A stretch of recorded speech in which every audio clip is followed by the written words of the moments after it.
Buteyko method. He never wanted it to be called Buteyko method. In fact, it was a huge fight between Professor Buteyko and Stalmatsky. And it was at my expense because I had to pay for the phone bill. Calling Australia to Russia back in those days, the Australian telecom charged you an absolute ridiculous amount of money. And these days, everyone makes international calls like it's no one's business. Back in those days, calling Russia from Australia was just prohibitively expensive. I won't go into detail on how I met Stalmatsky, but we had only just started to work with the idea of marketing and promoting and me putting in the money basically and helping him to train people to this method. And I was pretty convinced that he could do something quite good, but I didn't know really much the practical side. I wasn't that much interested in learning it myself, actually, but I wanted him to go with it. And now came the issue of what we're going to call it. And Stalmatsky had already had some bad experiences with people who were going to help him, but it didn't work out. And then I got involved with him, and he said that we should call it Buteyko method. And I was completely in agreement with that. But I wanted some documentation from Professor Buteyko that we had the rights to do this, you know, because you don't want any comeback. And so Stalmatsky was discussing this with Professor Buteyko, and Professor Buteyko didn't want it to be called Buteyko method. He said it should be called his name, which was the acronym, Russian acronym DVBM, which stood for the volitional liquidation of deep breathing. The volitional liquidation of deep breathing. And I said, you must be crazy. That's never going to work. You're never going to market a thing like that. It's dreadful. And then he said, I have another name, the diamond method. I said, that's even worse. The diamond method, you know. He said, well, diamond is carbon dioxide. I said, yeah, I know, but I mean, it's not going to fly. It's too ridiculous. And then Stalmatsky said, we want to call it Buteyko method. And Buteyko said, no, he wouldn't have it. And this great debate went on these long distance phone calls. It took about a week, or at least 3 or 4 days. And finally, Professor Buteyko relented and gave us permission to call it Buteyko method. And that's why it got its name. Buteyko method. Well, what is it? It's a very simple idea. The problem is to somehow make use of the Professor Buteyko had an antagonistic high blood pressure, which is very nasty, and you don't live very long quite often with this particular chronic condition. It tends to kill you off young, and he had it. And he hypothesized, he reckons that he noticed that when he was out of breath, the angina aspects of this, or he felt something worse. And then when he reduced his breath, he felt better. And then when he held his breath, he could stop symptoms and so forth. He didn't do it very seriously, just little things. And then that made him curious. And then somehow he got onto the work of Buteyko. Buteyko was a Russian physiologist who made the same discovery that Bohr made, B-O-H-R, the Bohr effect and all that. And Buteyko had this idea about hemoglobin carrying oxygen and potential hydrogen, blah, blah, blah. And so that was a discovery that was Buteyko found very interesting. And then he came across the work of Henderson, L.J. Henderson, the American. And that really grounded him into the idea. And then he started to work on it and developed the method, the technique. And that took him some years, I think it was. And then to perfect the technique or develop the technique and to do all the theory and hypothesis and biochemistry and trials and all kinds of things was around 8 years or so before he would make it public. He was not about not making it public, but he wouldn't present it to the scientific community until he had it more or less all tied down. And so the technical backing of his method is very thorough and very consistent with the principles of physiology, biology, biochemistry, and all blah, blah, blah. And the funny thing was, he wasn't particularly interested in treating patients, sick people. He wanted this idea to be understood by the authorities, and that it would go into schools and for pregnant women and so forth, because he felt that the coming generations will all be ruined because of this hyperventilation, chronic CHVS, chronic hyperventilation syndrome, which he said will destroy society. Of course, he would want people, sick people, to be healed and so forth, but he felt the more important task was to have this incorporated into all prenatal thing, whatever's, and hospitals and pregnant women and small children and all this kind of stuff. This was the thing. And he had done other work in the medical science arena and was considered as an academician, like a serious gun, and recognized by the state as somebody of high value in terms of, and he did there were a lot of papers published in high altitude flying and all kinds of medical stuff that he authored with other people. And so he was considered to be quite serious in his field.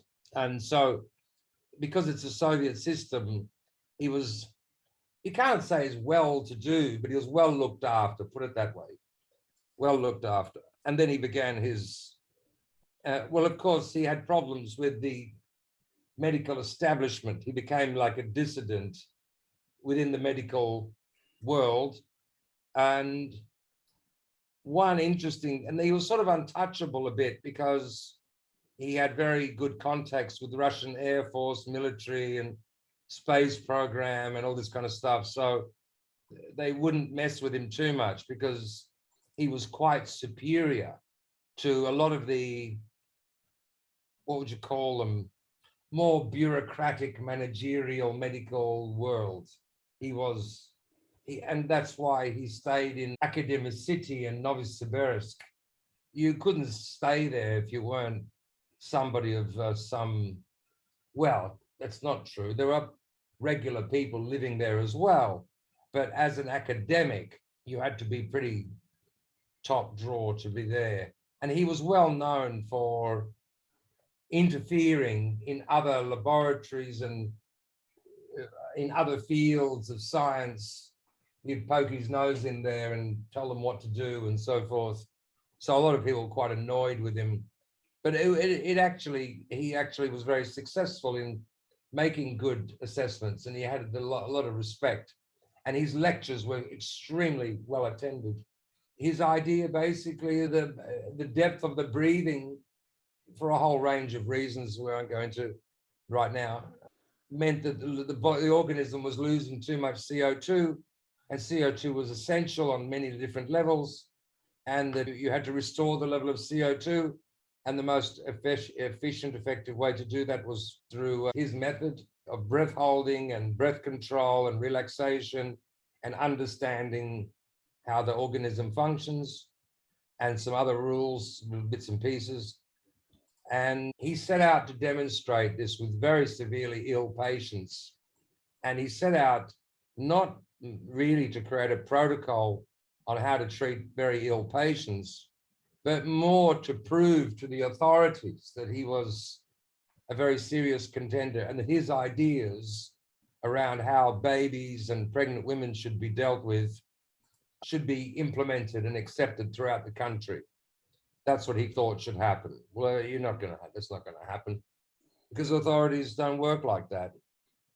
And the more he became at odds with the medical authorities, the more there were this political stuff going on with his method, which was quite amusing in a way. Well, not really amusing, but a lot of interesting twists and turns.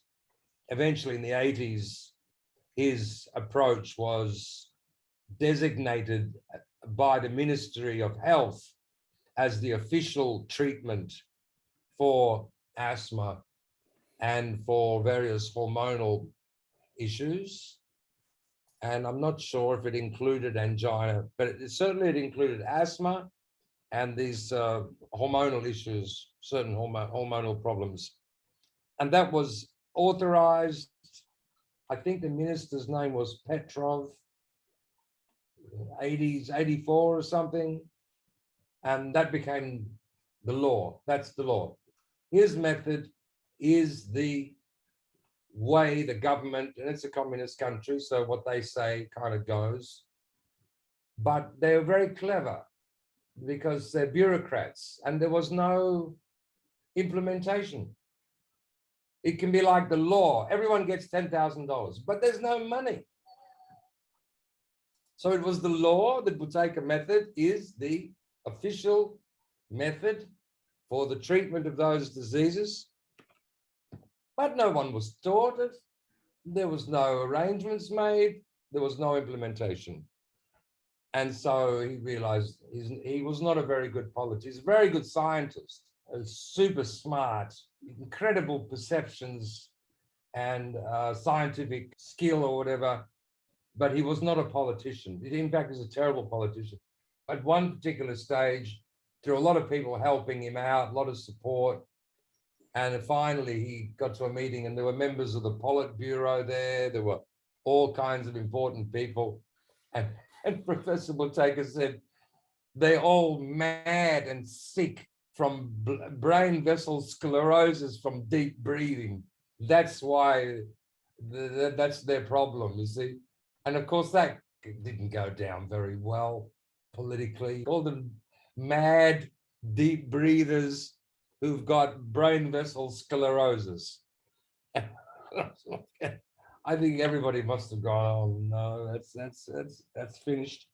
You've just insulted the chairman of the Supreme Soviet or whatever, and that's the end of that deal. And at one time he was even poisoned. And I don't know, no one actually, I never found out who they blamed it on, but it was some political thing and they tried to murder him. He fasted for, I think it was 60 days or something. He looked terrible at the end of it, apparently. I saw photos of it, looked not very good, but he fully recovered.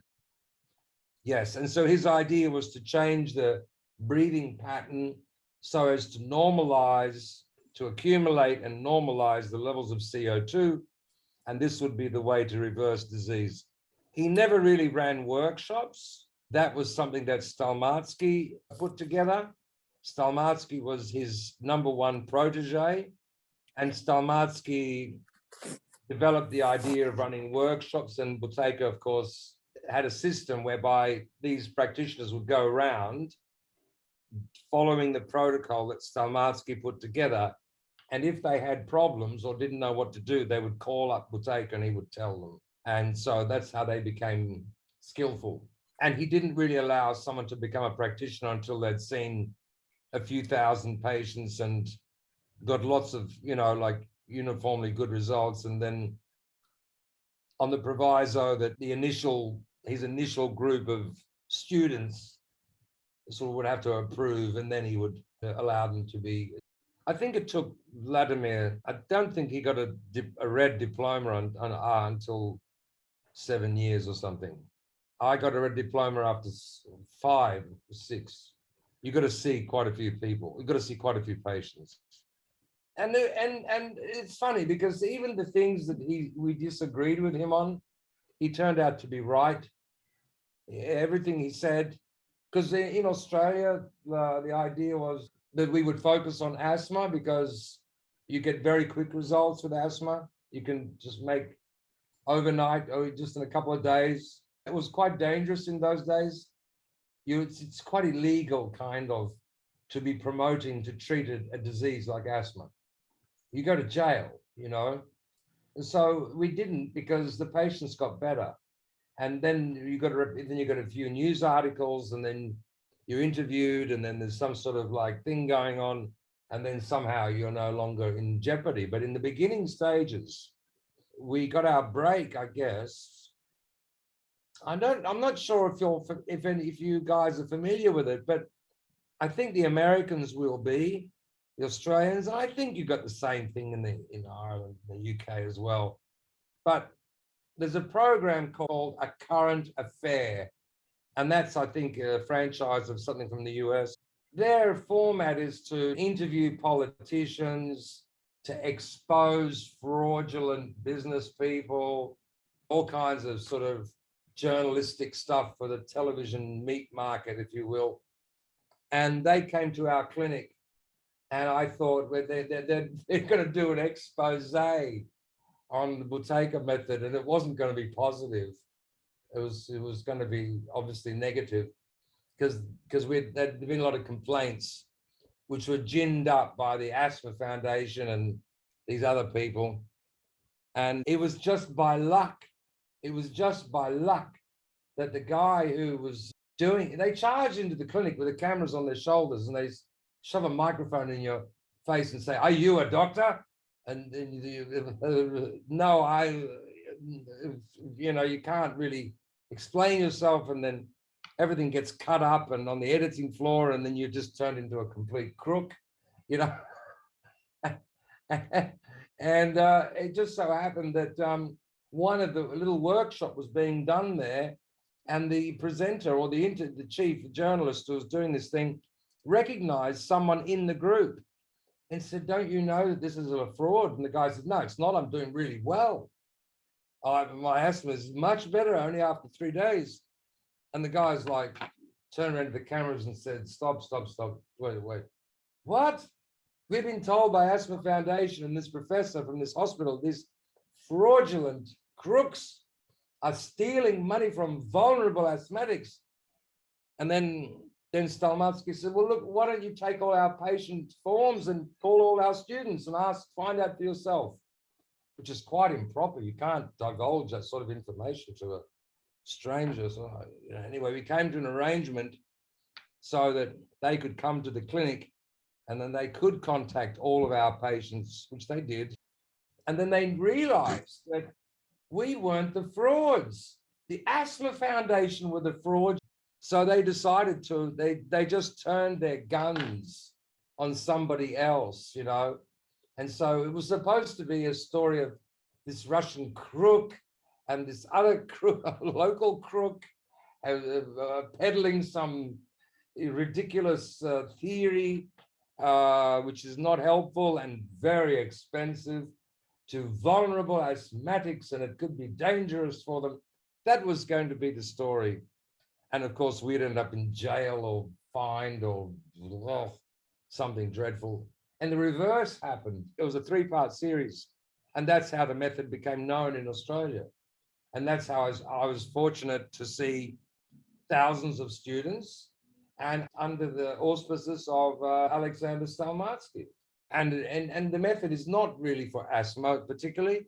It's for any disease which has its genesis in chronic hyperventilation syndrome and this deepening of the breath. But we still stuck mainly to asthma. And we of course, naturally went towards things like emphysema, COPD, because they use asthma medications. So, you know, people put 2 and 2 together. And then, of course, some of the patients, they had COPD or asthma, but they had other conditions as well. And then we can say, well, you know, if you keep on practicing, we can show you how to lower your blood pressure or whatever. And so then the other diseases starting to became more pronounced. We always believed that the doctors are okay, actually. They're just conservative. And the drug companies, naturally, they're promoting their drugs. But the system, they're just conservative. That's all it is. And all we need to do is get medical trials. And everyone told us, and I guess it was because everyone told us so often, you need medical trials, medical trials, medical trials. So eventually we bit the bullet, and we got involved in these medical trials. I spent $250,000, and the results were perfect. People say it was a small trial. Well, it only involved 20 or whatever people. It wasn't a huge trial. However, they were double-blind, randomized, controlled, which means you've got two groups, and the two groups have to be identical. So if you've got a couple of children in one group, you've got to have a couple of kids in the other group. If you've got a very severe asthmatic overweight in one group, you've got to have the similar one, the two groups. And so you've got to go through thousands of people that are going to be compliant and are going to follow instructions so that you've got this more or less identical groups. So it's considered a very serious kind of trial. And it bankrupted our business because there was the money that you got to put up. And then you didn't want to wreck the blindness of the trial so that the people wouldn't know who's learning who's learning the fake technique and who's learning the real technique and all this kind of stuff. So it made it very difficult. But anyway, we got the results, and a few very interesting things happened. The results were so good that a very conservative medical journal called Australian Doctor, very conservative, very conservative, what can I say? And their headline on their front page, on their cover, was "Doctors Gasp at Buteyko's Success." So basically, just about everyone in the trial came off all their medication and were symptom-free or greatly reduced within 4 or 5 days. Some people needed further coaching to wrap it up, but the results were absolutely unheard of, this scale of results. And so the journals were very honest about it and wrote it all up. And I thought, that's it. We will get work. The universities will want to research it. Hospitals will want to have it taught in their asthma clinics and so forth. And insurance companies will be interested. And doctors will be interested. You know, it's in the journal. It's in the journal. You know, they're going to be keen. They'll want to do it. And nothing. Not a single insurance company, not a single university. It's like a conspiracy of silence. And asthma is very serious in New Zealand and in Australia. There's serious diseases. And it was unbelievable. What got us results was getting on the publicity from the current affair, 3-part series. They dramatized it too, a lot of drama. You know, they got some little girl with asthma in Melbourne and they airlifted her to Sydney by helicopter. Will Leanne make it? You know, and the doctors say, no, it's too severe. She can't do everything we can. And all this kind of drama. Anyway, and that produced thousands of patients. That produced the patients, but not. And Buteyko said right from the beginning, you'll get nothing from the trial, nothing. If they haven't indicated interest based on the physiology, the biology, the testimonials, and the seriousness of our literature, the trial won't make any difference. And I said, no, this is Australia. We're good people. We're not like Russians. They're crooks. Australia. When you got the trials, when you got the documentation, they will definitely be interested on a serious level. Well, it was like a conspiracy. And the really weird, the weirdest thing that happened was it appeared in quite a few medical journals, the writing up of the trial and so forth. I remember on the day after or whatever, I'm not sure where I was. I could have been driving my car. You haven't got them anymore, but do you remember those things when the headlines of the newspapers used to be put in like a cage and they would hang them outside the news agency with the headlines just to tell you what the headlines were? and it was asthma breakthrough. Herald Sun, asthma breakthrough. And I thought, that must be us. That's us. That's us, because we just did the trials to show that if you do this method, you can come off all your medication and be symptom-free, because that's what the trials showed, to a degree of like 80% or better. And I rushed into the news agency, get that Herald Sun or whatever it was, Newsweek or whatever. And it wasn't about us. It was about the real cause of asthma. Margarine. Margarine. That's all you got to do. Stop eating margarine. All these, and this full articles. And this, it's like they bulldozed a ton of shit, and it was everywhere. Woman's Weekly, Woman's Day, Sydney Morning Herald, Newsweek, all the newspapers were full of it, and all the news reports on television were talking about margarine. You got to go to butter, not margarine. Margarine causes asthma. And we were completely drowned out in the media by an anti-margarine crusade. Couldn't believe it. And of course, margarine it's got nothing to do with it. As far as we're concerned, I never heard Buteyko say, margarine probably is no good for you. I don't know even what margarine is. But anyway, that was what happened. So Buteyko was, I still have my doubts about calling it the volitional liquidation of deep breathing.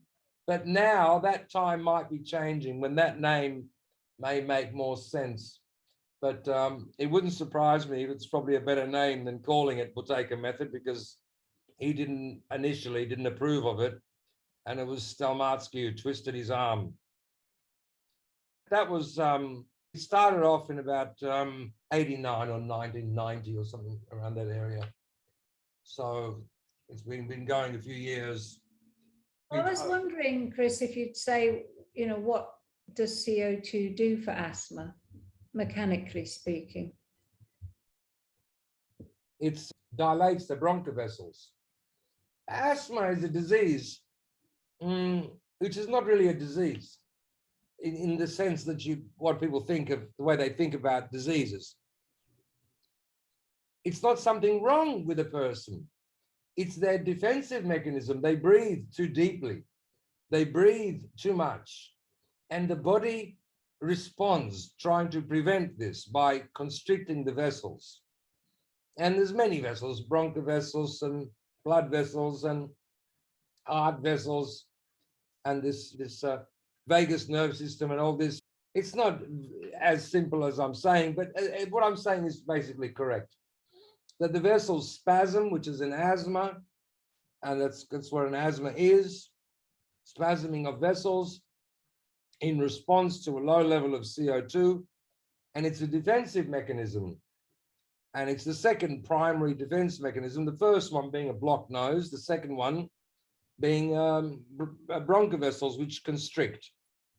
And interestingly, I'm not saying that there were no deaths from asthma before the advent of bronchodilating medication.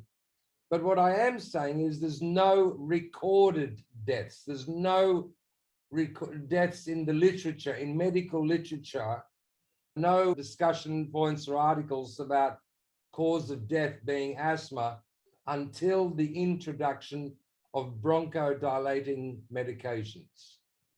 Because the bronchodilator does the reverse. The bronchodilator opens up the vessels, which makes the symptoms go away. And in so doing, permits the continued loss of CO2, which the body was trying to prevent. So you fight against the defensive mechanism, and it works. I mean, you can take some local anesthetic and inject it into your hand, and you won't feel your hand being burnt as you put it into a fire. That's not a cure for being burnt. That's just disconnecting the reaction to the nervous system. And likewise, these bronchodilators, they bring people some relief, of course, but they actually make the problem worse. And the stronger the medications the worse the asthma becomes. And the more they treat it, the more it gets worse. That's the peculiar reality. And this method was very quick and efficient and all very well grounded in physiology and biology and so forth. But the establishment, I don't know if I can blame anybody. I don't know. I can have my theories and so forth, but this was unacceptable, just unacceptable at its core somehow. And I remember one time we were at a hospital, St. Alfred's in North Sydney, I think it was. This is after the media thing in the current affair and all this hullabaloo. And so someone somehow got us to give a talk to a group of doctors and nurses at the hospital. And this is quite a casual thing. And Stalmatsky's talking, and his English is not so great, but still he's explaining. And one of the doctors there said, I just can't believe it. He had some rationalization why he was not agreeing. And Stalmatsky said, look, have you got any children here with a blocked nose? But permanently blocked nose, always blocked. And we kept on talking, and some of them went out there to look for some kid or something. And they came back with a small child, the kid, a boy about, I don't know, he looked about 10 or 9 or 10 or something, 11 or whatever. And he had never had a clear, his nose was always blocked, permanently blocked.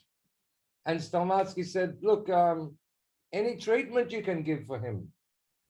And they all agreed there was nothing that worked. They'd everything been tried and nose is blocked. There's one, they do a surgery where they destroy all the turbinates in the nose, and that apparently works. But there's no treatment, no medicine, nothing which works. And so I took over for a while, and Stalmatsky took this boy behind the area there and taught him squats and breath holding. And it took a while. They had to go at it for a while. But in about 10, 15 minutes of starting and stopping and trying again, eventually the kid comes around and said, my nose is clear. I can breathe through my nose. Never been able to breathe through my nose before. Both not, everything is open. I'm fine. And half the doctors began to squirm. Look at the watch. It's great, very good. Yeah, I got to go now. And then some chitting and chit-chatting and talking, and nobody was interested to discuss any more about it. And conversations sort of went like this and like that. It was very odd, very, very odd. There was this demonstration in their faces. Look, you can't do anything with this blocked nose situation. Within a few minutes, he's breathing through his nose. And they just dissolved somehow. And we're left with a few, and then a couple of doctors say, yeah, diet is also very important. Diet is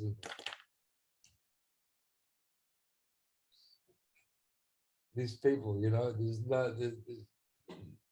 you've just seen in front of your eyes. And the same thing happens all the time.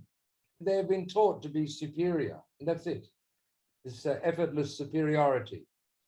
And that was it. They can't believe their eyes. So obviously they can't believe your words. On that note, I'll open up. If anyone's got any questions about Buteyko method generally, I'll try to answer them.